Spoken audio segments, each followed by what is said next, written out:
Good morning, everybody. Good morning, Mr. Stone. Good morning, everybody. I think you can probably tell where I am today. I'm not at home.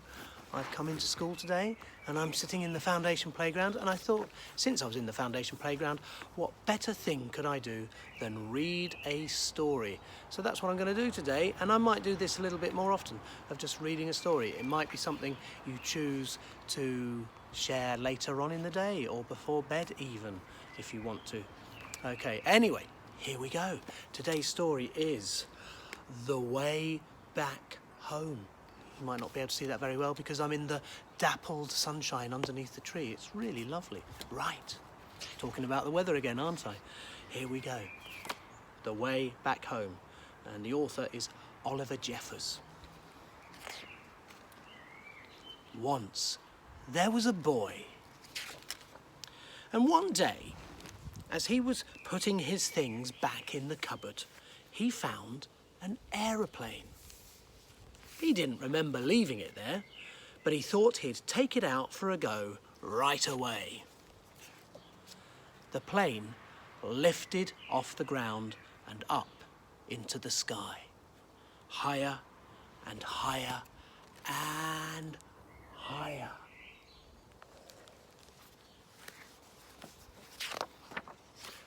But suddenly, the plane spluttered. It had run out of petrol. Now, the boy was stuck on the moon. What was he to do? He was all alone and afraid. And soon his torch began to go out.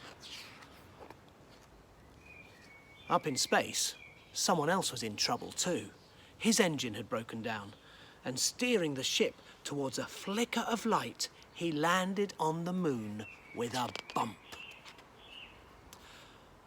Both the boy and the Martian could hear noises in the dark, and both feared the worst. But as their eyes got used to the dark, they both realised they'd met someone else in trouble. They weren't alone anymore. The boy showed the Martian his empty petrol tank, and the Martian showed the boy his broken engine.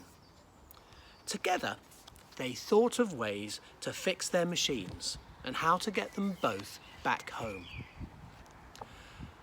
The boy jumped down to earth to get the things they would need, right down into the sea, and swam back home.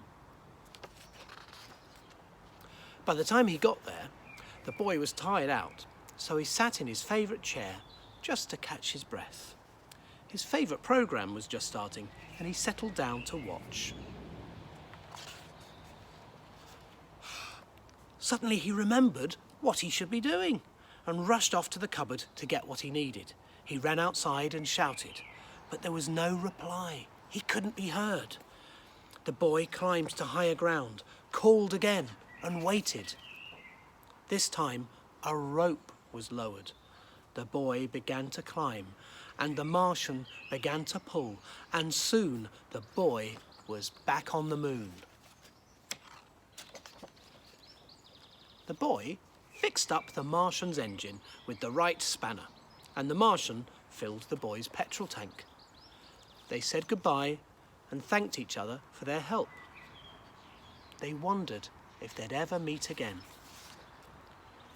After a long night, they were both finally off the moon.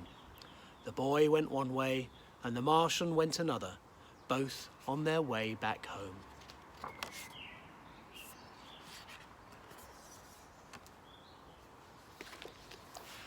It's lovely when people help each other, isn't it? I think that's what this story is about. When we're in trouble of any kind, when we're stuck, when we don't know what to do, when we need someone to help, it's great when someone is there to help us. But just as important is when we see someone that needs some help, we can help them, can't we? I hope you like that story. Probably not the best idea to have done it out here because I'm not sure you could have seen the pictures. That's why I didn't show any more as I was reading because of the sunlight. It is lovely though. Take care, and I will speak to you tomorrow. Bye-bye.